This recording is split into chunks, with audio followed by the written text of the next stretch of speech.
everyone to the Ask an Architect show. Here with me today, Douglas Crawford. Douglas, thank you for coming on the show. Yeah, happy to be here. Glad to have you. Really want to get into your background. You have a lot of unique, interesting points along the way of your career that I think will be fascinating stories for our audience and probably, hopefully, add a lot of value. But real quick, let's start off kind of 15 to 20 seconds. Who you are and what you're doing right now. Sure. So I'm an architect at Perkins Will here in DC. Okay. I've been here since June of 2016, so pretty recent in the scheme of things. Yep. And I work in a variety of different projects at Perkins Will. I do civic and corporate and cultural projects. Okay. Don't focus on any specific area really. Very cool. So trying to stay as general as possible. Good. Let's start right there. So you mentioned trying to stay as general as possible. So a lot of people approach their careers in very different ways. Some people try to become specialists. Some people say it's better to be generalists. What's your take on that? Do you think it's more important to be general? And it sounds like you do. And what do you enjoy about that? I mean, I think it's important for people to follow whatever sort of path they're inclined to follow. And if they've got a passion in one area or another, then definitely seek that out. I'm really interested in being general because I think there's an awful lot of different building types and programs out there to explore and see and learn from. So that's just sort of my take on it. But whichever route you want to go in architecture, I think there's a lot of different routes to go. So there's not one best route. It's whatever suits your personality, your interests, and your goals. Yeah, definitely. Now, you're a relatively recent transplant to DC, right? Mostly out of Florida. Is that where you spent most of your time beforehand? Yeah, well, in practice, I grew up in North Carolina and went to school there. Went to school at North Carolina State. NC State, okay. Did a 4-year bachelor there and then did the 5th-year professional bachelor's. And then with the recession coming on, it was a good time to stay in school. So then I did a post-professional master's at Florida. And then from there, I started my career in Florida and now I've moved up to DC. Here to DC. So let's talk about that. What was it like moving to DC? What were your initial reactions to the city? And I'm asking because we have a lot of folks who are considering a variety of different cities, where they want to move, where they want to go for their first jobs. Why did you come up to DC? What was attractive about it? And what were your reactions kind of after being here for a few months? So DC is an awesome city in that it has so much going on, right? There's so many firms here. There's a lot of opportunity, a lot of buildings going up. So it's a great market for architecture. Absolutely. So that's one reason I came. So professionally, there's lots going on. There's a lot to have here. I personally came because of things in life come up and bring you up here. My wife, her work drew us up this way. So, but it was a great reason to come to a great city. Sure. But yeah, I've got nothing. You were excited about it. It was positive. It's awesome. There's nothing bad to say about DC. It's a fantastic place to work. Cool. So let's go all the way back to the beginning of your career, because you had a kind of a unique starting point, or maybe it wasn't the exact start, but at the beginning, you worked for a yacht design company. So what does that even mean? Tell me about yacht design. Educate me on the topic because, frankly, I am in the market for one. Sure. Who isn't, right? Who isn't, really? Yep.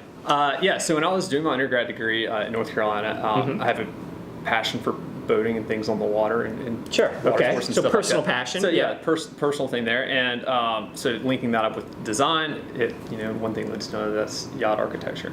So I had an opportunity to be an intern in a really small yacht design firm. It was just a few people, and I didn't.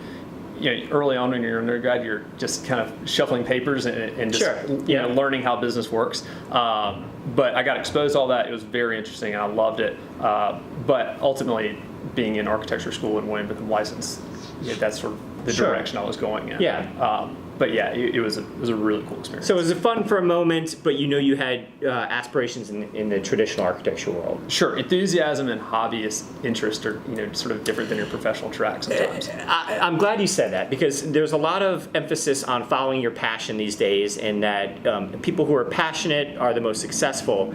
But I think there's a balance between a hobby passion and a passion professionally and what you can actually build a career around and maybe be really good at. Yes, there's a difference. But what you're doing, you need to love and be so into it and interested in it, right? So there's a fine line there, but the things that you can do professionally and how much room there is to grow professionally, I think is sort of limiting factors that take you from one career to another. So real quick, take me inside a day in the life of a yacht design intern. Are you working in CAD? Are you working in BIM? Is it similar to traditional architecture? Are you out at a boat builder's location? What are you doing on a day-to-day basis or throughout the week? Like, take me inside that life. Sure. So as an intern, my experience was fairly limited, I would say, especially with the skills that I had at the time. But you saw what people around you were doing. Sure. So a lot of the work was done in Rhino and in CAD. Interesting. Okay. Not Rhino. in a BIM scenario. Yep. At least at the time it wasn't. And so there's a lot of design doing in those types of programs. Being in North Carolina, a lot of the ships were being built overseas in the Mediterranean and also in Asia. So they weren't local. They weren't local. It's not like here where you might be going out to an architecture site a couple blocks away or a few miles away. Gotcha. They were on the other side of the world. So I never saw anything that was under construction from a first-hand perspective. So everything was on the screen, what you were doing in-house, was the extent of it, and then it was shipped out to, no pun intended. Yeah. Very cool. All right, well, I think that's, again, a really unique element of your story that not a lot of people have an insight into. Sure. From there, you had a brief stint with Walt Disney, right? I did. So were you an official Imagineer? What was your role at Walt Disney? That's a great and slightly complicated question. Following my grad degree, I was in Florida and I wanted to do something that was uniquely something you could do in Florida as far as design goes. So why not apply for a job at Disney? Why not?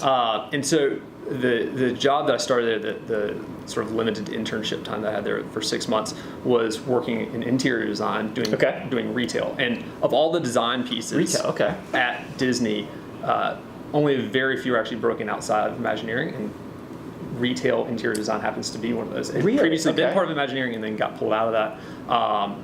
But even still, I worked with Imagineers on a day-to-day basis with the stores I was doing. It was constantly over in Imagineering, so I feel like I got the experience of that, but not technically in Imagineering. But it was an amazing experience for the sort of projects you get to work on, the people you get to work with, and then all the different little facets of it being Disney. So let me ask you that both between the yacht design opportunity and Disney, those are two on the surface, very sexy opportunities. And then did you leave again because you were trying to pursue traditional architecture, ultimately knowing that type of career is what you wanted long term? So I don't know that, yes and no. I don't know that I was wanting to pursue traditional architecture. I don't know that that's been like a goal of mine to say I want to be in traditional architecture per se. But I did want to be able to be licensed because I'd gone to school for 6 or 7 years, and that was at least something that I felt like I should be doing. Sure. And I'm very glad that I have done. So getting licensed was not going to be something that was going to happen doing interiors at Disney because of the hours, and I could have passed my test, but very practical. Gathering the practical experience you need, I needed to get outside of that. So that was really one of the main drivers as to why I chose to look beyond that and go somewhere else where I could gather that Makes experience. a lot of sense. And then, life has kind of evolved from there. Sure. So I think it's interesting, a lot of people would look at some of those jobs and think that those are, gold jobs when in reality, your goal was licensure, which is something you don't hear a lot of. That really drove some of the career moves I made. Let's talk about licensure because you went through the process relatively quickly, and you just mentioned that you're glad you did. You're glad you have that and you've got that checked off. Take me through your mentality. What was it like when you were making these decisions to alter your career towards licensure? Were you just really driven? You knew that was going to get you ahead in the career, in the profession? Like, why were you driving towards licensure? What about it was so important to you?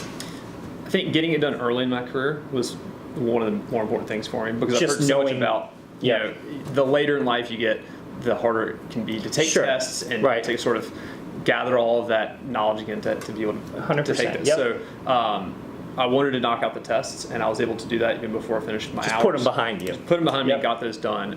So that was something I just wanted to get out of the way. And then, I would say getting it done early is because it's just one less thing to have to be concerned about. And that allows me then time to open up and kind of look at my professional career. Be able to be focused on that rather than have something looming over me that's sort of hampering down other sort of decisions that I want to make. And it's a benefit that continues to give. It's always there for you. It always backs you up on your resume or in discussions. It's the gift that keeps on giving in the sense of a credential that has timeless value. Okay, so you have your license, and you eventually kind of make your way into a design build firm, right? So tell me about that experience, because not everybody gets into a design build scenario. They don't have those types of experiences. So what was that like for you? So it was a fantastic opportunity for me. I was in Tampa, Florida working for Beck, and it was a design or architect-led design build. This wasn't sort of like a typical let's just kind of throw something together here, and we'll say Sure. that it's being designed and built in house. There's a real heavy influence on design, and that was really important. Okay. And I got a wide range of experience from doing a lot of conceptual and schematic design projects really early on in my career, which was really exciting. But then also getting a whole lot of on-site construction experience, which was great. I spent several of my sort of the last few months while I was working there in the field, working with the trades. Hands dirty, boots dirty. Yeah, I mean, type of thing. Literally tying rebar with my hands, all my hands and knees pouring concrete. Very cool. It was an amazing experience and gained a lot from it. So we have a variety of different ranges of students that are currently watching this. So we have graduate students, we have 4th years, 5th years. We also have 1st and 2nd years. So folks who are new to the profession or new to the industry and may not be intimately familiar as to what design build means. I mean, they may see that a lot or read about it and think, well, of course I want to design. Yeah, I want to build. So technically, what does design build mean when you say it's a design build firm? It means an awful lot to a lot of different people, even those who are in design build. Great preface. It's almost too hard to sort of answer that because so many different firms think of that in different ways. I mean, architecture firms who solely do architecture will say they're in a design build contract with a contractor, and so they're married up for a project and they're going after something, and so that project would be deemed design build by all intents and purposes in the contract. That's not what I was doing, and that's a great method of producing a building, but at the same time, that's how much of a team are you? I mean, you're contractually bound, but you're not working necessarily on this exact same roof. So it's a pretty complicated scenario, but any opportunity you have where you are going to be designing something and then actually getting to build something, if you're in, like I said, a design build studio in school, where you're actually maybe the one executing the work, sure, is a great experience to pursue something like that. So is it safe to say, even given all the complexities, that design build means a different relationship between the architect and contractor than maybe in a traditional scenario, where maybe the architect and contractor are either working more closely together, maybe the contractor's lead, or there's some type of other organization whereby the architect and contractor aren't separate, reporting to the client separately? Is that safe to say? Yeah, I mean, that's definitely going the right direction. There's some version of that. There's some version of that, or they're under the same roof. They are one entity. There's all sorts of arrangements in what people call it. So it's how you define the relationship between the stakeholders. Right. Okay, thank you for the clarification. So let's move on past Beck. Again, that's Beck Architecture Group, Tampa, right?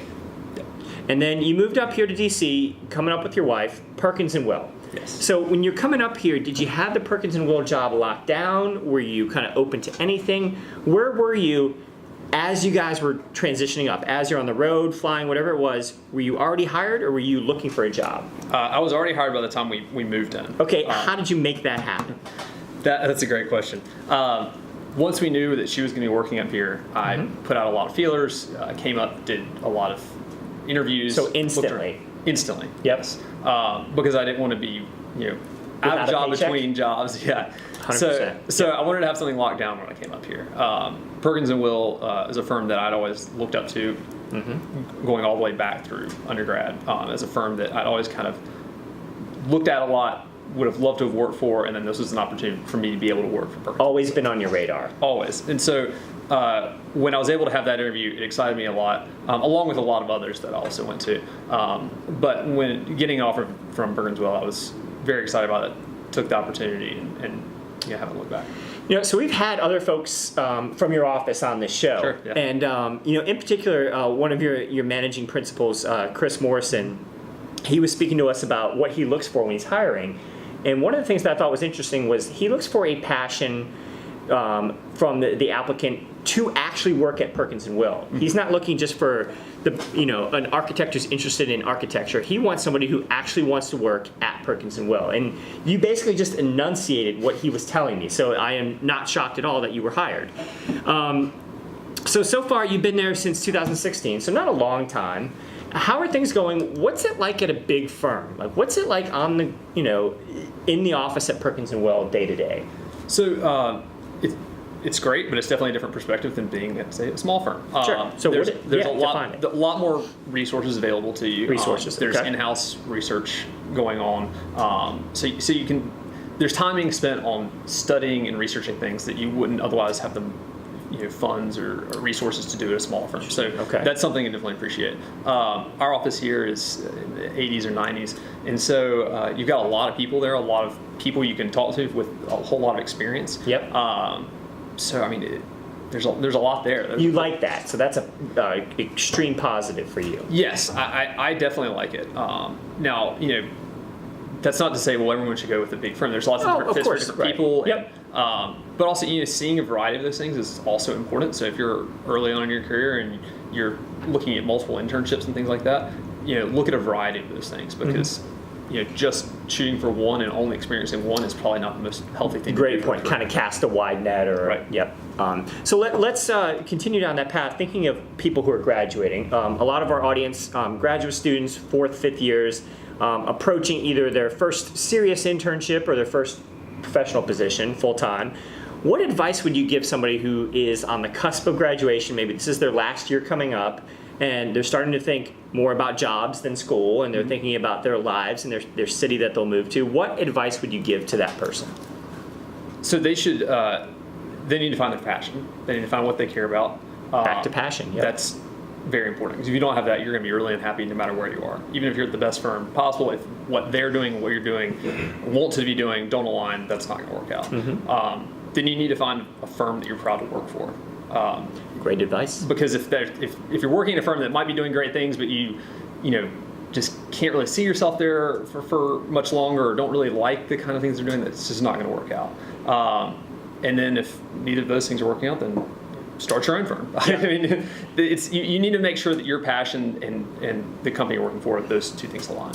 I like that you used it again just now. I like that word that you used, alignment. I think it makes a lot of sense on both sides of the equation here. You're looking for a place that's going to get you to where you want to go, and that you're going to look back and be proud of what you did. And you're going to want to also align with the firm's goals so that you're of value to them and it's a good fit, Right. and you're helping them achieve their goals. And it's essentially a win-win situation. So I think that alignment concept that Douglas just mentioned is critical and really important. All right, Douglas, let's talk a little personal for a second. Just kind of add some flavor and some color here to the episode. What kind of things right now are exciting you personally, kind of lighting your fire? Are there books that you're reading? Is there a podcast? Is there something that you are binge watching? What is it that you're seeing, doing, consuming that is kind of, gets you up in the morning every day?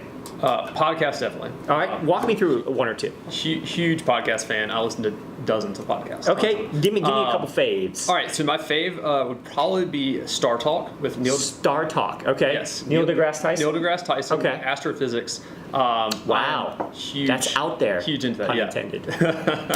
Very much out there. So yeah, all things astrophysics. Very that's cool. Great. Okay. Along with any other architecture podcast, Business of Architecture is great. Okay. So huge variety. But Very cool. What else outside of podcasts? Do you read books? I know you're engaged in the community. You do a lot of stuff with the Sure. AIA. You want to talk about that for a second? Definitely. What kind of involvement have you had with the AIA, and how has it impacted your experience here in DC? So locally, I'm involved with AIA through the Emerging Architects Committee here in DC. I'm the vice chair of the committee this year, and we'll be the chair next year. And we've got a whole lot of programs and events that we put on every year. So really excited about what we'll be doing with that next year. We've got our yearly planning meeting coming up next cool. month, so that'll be really exciting. I'm helping to plan the Leadership Institute here for the DC Christopher content. Kelly Leadership Institute? Sure. So that's exciting. Got a lot going on with that. So there's a lot of different programs, a lot going on in DC with emerging professionals in architecture. Yeah, I take that back. There's the Christopher Kelly Leadership Development, but it's also the Leadership Institute. Are you involved with both? Right. Yes. Gotcha. Okay. I love that you were able to talk about that a little bit, because I think one of the things that you're a great example of is, we have a lot of folks coming out and they were leaders on campus, or they were even maybe leaders nationally at AIAS, but then they get out into the profession and they're kind of in the bigger realm of AIA and they've lost that leadership opportunity. Sure. Whereas you've kind of found a niche. You're still in the very early parts of your career, but you found kind of a niche opportunity to lead. You mentioned leading some committees, you're on some other programs, you're in leadership development stuff. There's content and there are programs out there that provide leadership opportunities for recent graduates and young professionals. You don't just have to be, with decades of experience. No, definitely not. Well, Douglas, this has been fantastic. Yeah. I really appreciate your time today. I think we covered a lot of ground. I am going to leave now and go buy my yacht. Thank you very much. We'll see you next time on the Ask an Architect show.